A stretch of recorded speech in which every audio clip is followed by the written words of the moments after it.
eu envie de relever ce défi-là. Et donc 2 années plus tard, je courais un marathon donc avec ma sclérose en plaques.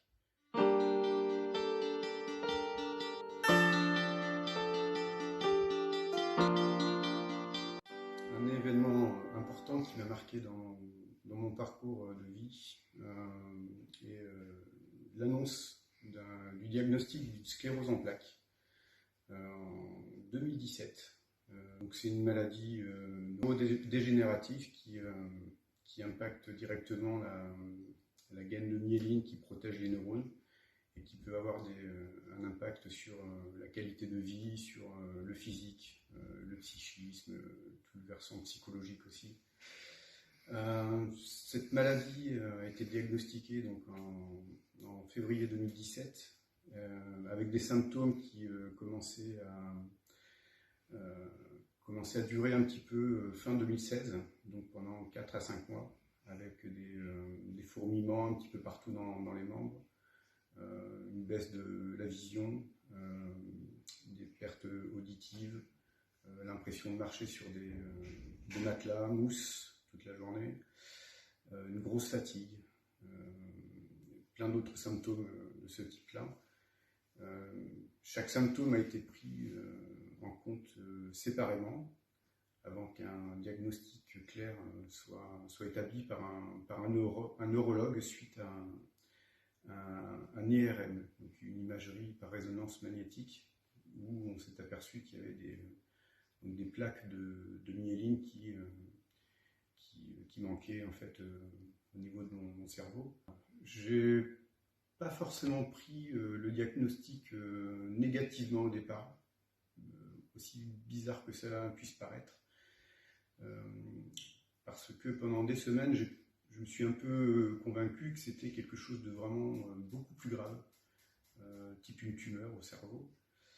Et lorsque le neurologue m'a dit que c'était une sclérose en plaques, quelque part ça m'a un peu soulagé. Et en discutant avec mon neurologue, il m'a dit qu'avec une bonne hygiène de vie, un bon traitement de fond, on pouvait avoir une vie normale et pouvoir même avoir des objectifs physiques assez exceptionnels. Et donc lui, il m'a parlé d'un de ses patients qui avait couru un marathon et ça m'a tout de suite fait un déclic et j'ai eu envie de relever ce défi-là.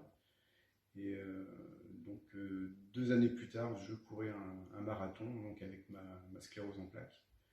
Et voilà un événement qui a été marquant pour moi, dans le sens où sans cette maladie, je ne pense pas que j'aurais pu réaliser, ou je ne sais pas si j'aurais eu le courage d'aller réaliser un objectif comme ça.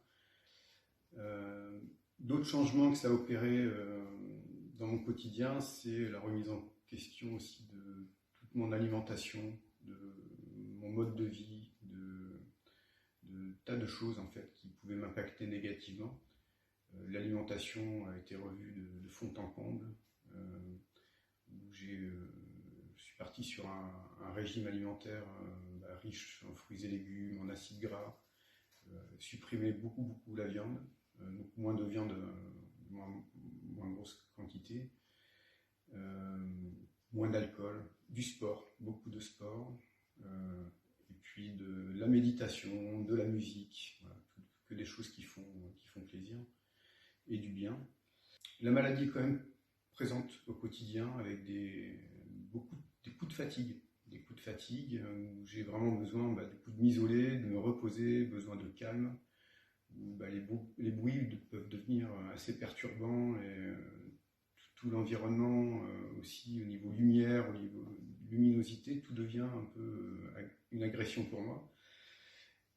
Mais voilà, au fil des années, j'arrive à mieux gérer tout ça et puis à vivre correctement et que ça m'impacte le moins possible dans mon quotidien.